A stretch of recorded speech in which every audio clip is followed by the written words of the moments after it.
Hello and welcome. Election commission of India का आज है लेक्चर नंबर 2। लेक्चर से पहले आप स्क्रीन पे देख लीजिए कैसे आप हमारा कंप्लीट नायब तहसीलदार कोर्स ज्वाइन कर सकते हैं, जहां पे आपको complete videos, complete notes, complete tests मिल जाएंगे। और इसके अलावा ये भी बोलना चाहता हूं कि नायब तहसीलदार की टेस्ट सीरीज़ हमने अलग से लॉन्च की हुई है, उसको भी ज्वाइन करने का तरीका सेम ही है। वीडियो के डिस्क्रिप्शन में या कमेंट सेक्शन में उसका भी लिंक होगा, उसके ज़रिए आप जाके ज्वाइन कर सकते हैं। चलिए स्टार्ट करते हैं हम lecture number 2 election commission of India का। लेक्चर नंबर 1 में हमने ये सब कुछ आपको पढ़ाया हुआ है। हालांकि लेक्चर नंबर 1 में यहाँ पे एक करेक्शन कर लेना, 1955 लिखा था। हालांकि ये हमने करेक्टेड फॉर्म में वीडियो में भी और पीडीएफ में भी एप्लीकेशन पे डाला हुआ है, तो लेकिन आप भी यहाँ पे करेक्शन करना। अगर आपने करेक्शन नहीं की है तो ये डेट देख लेना, 1995 का डेट है यहाँ पे। एक और पॉइंट जो है वो ऐड कर लेना आप लेक्चर नंबर 1 में। लेक्चर नंबर 1 में ये सब हमने आपको पढ़ाया हुआ है, लेकिन एक पॉइंट ऐड करना, वो है इलेक्शन कमीशन ऑफ इंडिया का हेड क्वार्टर कहाँ है। इलेक्शन कमीशन ऑफ इंडिया का हेड क्वार्टर है न्यू दिल्ली में, और इलेक्शन कमीशन ऑफ इंडिया का हेड क्वार्टर जो है उसको बोलते हैं निर्वाचन सदन। निर्वाचन सदन न्यू दिल्ली में है। निर्वाचन का मतलब इलेक्शन, सदन का मतलब हाउस, इसीलिए कभी कभी इसको बोलते हैं इलेक्शन हाउस भी। तो इलेक्शन कमीशन का हेड क्वार्टर कहाँ? निर्वाचन सदन। कहाँ पे? न्यू दिल्ली में। याद रखना इस बात को। चलिए यहां से हम लेक्चर नंबर 2 को स्टार्ट करेंगे।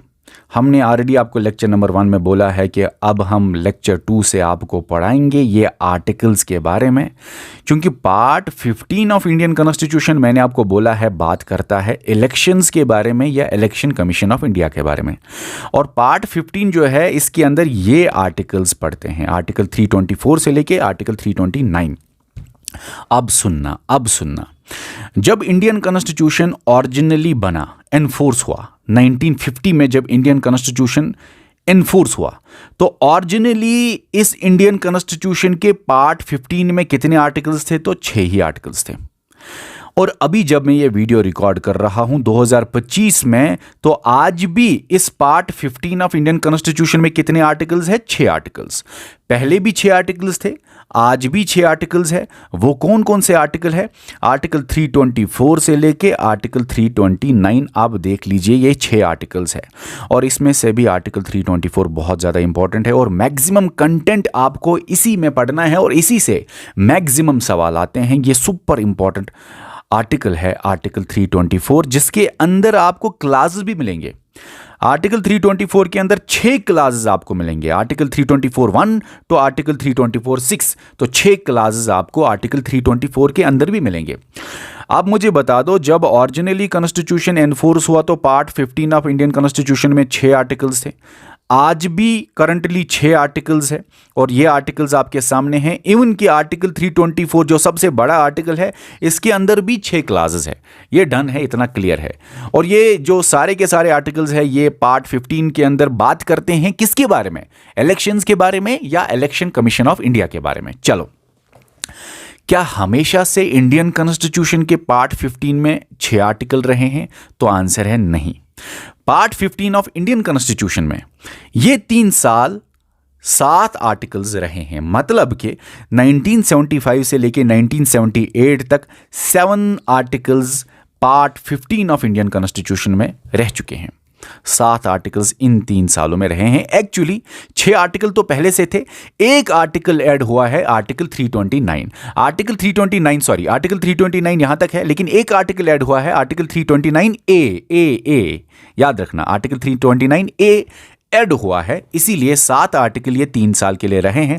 एक्चुअली क्या हुआ है, आर्टिकल 329A को ऐड किया गया, मतलब प्लस मतलब ऐड किया गया किससे? 39th कॉन्स्टिट्यूशनल अमेंडमेंट एक्ट 1975 से। तो 39th अमेंडमेंट एक्ट जो है 1975 का, उसने ऐड किया इस आर्टिकल को। 329 नहीं, 329 पहले से था, 329A है यहाँ पे। और 1975 में ऐड तो हुआ, प्लस हुआ, लेकिन डिलीट हुआ, माइनस हुआ। ये इंडियन कॉन्स्टिट्यूशन से ये माइनस हुआ कब? 44th कॉन्स्टिट्यूशनल अमेंडमेंट एक्ट या 44th अमेंडमेंट एक्ट 1978 को। तो वही मैंने बोला, 1975 को प्लस हुआ, 1978 को माइनस हुआ। 3 साल के लिए ये 7th आर्टिकल भी रहा। तो 7 आर्टिकल इंडियन कॉन्स्टिट्यूशन के पार्ट 15 में रहे हैं 3 साल के लिए। 7th आर्टिकल ये है, 3 साल के लिए ये रहा ऐड हुआ इस अमेंडमेंट से, डिलीट हुआ इस अमेंडमेंट से, याद रखना इसको, हम आगे डिटेल में वैसे पढ़ने वाले हैं। देखिए यहां पे मैं आपको बता दूं, ये एक नया आर्टिकल ऐड हुआ, ये तो ऑलरेडी आर्टिकल्स थे, ये एक नया आर्टिकल ऐड हुआ फिर बाद में डिलीट भी हुआ, लेकिन ये तो ऑलरेडी आर्टिकल्स थे इंडियन कॉन्स्टिट्यूशन के पार्ट 15 में। इन आर्टिकल्स के अंदर भी अमेंडमेंट्स हुए हैं।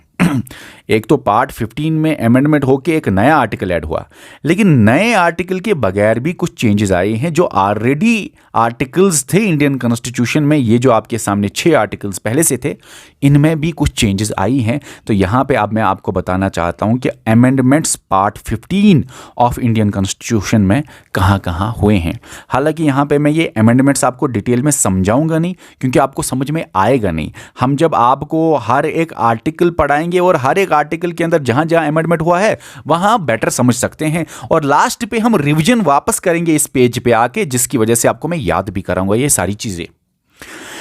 यहां पे थोड़ा सा दिमाग में रखेंगे तो ज्यादा अच्छा होगा आगे आने वाले लेक्चर के लिए। 1950 से लेके 2025 बीच में कितनी बार अमेंडमेंट हुआ है पार्ट 15 ऑफ इंडियन कॉन्स्टिट्यूशन में?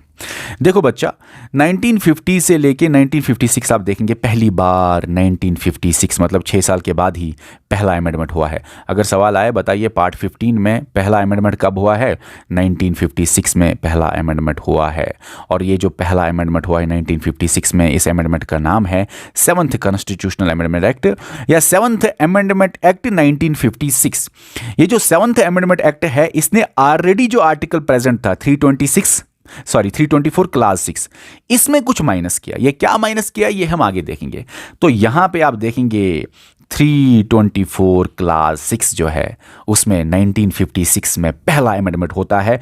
7th constitutional amendment act 324 class 6 में चेंज आता है, कुछ माइनस होता है। इतना ही नहीं, उसके 10 साल बाद मतलब 1966 में क्या होता है? एक और अमेंडमेंट होता है 19th कॉन्स्टिट्यूशनल अमेंडमेंट एक्ट। और उसने क्या किया? उसने यही आर्टिकल 324 के अंदर ही क्लास 1 में चेंज लाया। यही आर्टिकल में चेंज आया क्लास 1 में। पहला अमेंडमेंट ने क्लास 6 और ये वाले अमेंडमेंट ने क्लास 1 में चेंज लाया। क्या चेंज लाया? कुछ माइनस किया। और ये माइनस क्यों किया, कब किया, कैसे किया, इसकी डिटेलिंग हम करेंगे और आज ही के लेक्चर में वैसे ही हमें डिस्कस करना है। चलो, उसके बाद क्या होता है? 1975 का साल आता है, जब ये जो मैंने बोला 1975 में एक नया आर्टिकल 7th आर्टिकल ऐड होता है 329A। तो 1975 में ये अमेंडमेंट से 39th कॉन्स्टिट्यूशनल अमेंडमेंट एक्ट 1975 जो ऊपर भी बताया, इससे एक आर्टिकल ऐड होता है, प्लस होता है एक आर्टिकल। कौन सा आर्टिकल? 329A, जो कि बाद में 1978 में 44th कॉन्स्टिट्यूशनल अमेंडमेंट एक्ट 1978 में माइनस होता है, मतलब डिलीट होता है। यहां पे आप देख लीजिए, इसको ऐड होता है 39th अमेंडमेंट एक्ट 1975 को, और फिर उसके बाद देख लीजिए डिलीट होता है यहां पे। तो यहां पे ये डिलीट होता है। कौन? ये आर्टिकल 329A डिलीट होता है, यहां पे आर्टिकल 329A ऐड होता है। इतना क्लियर है?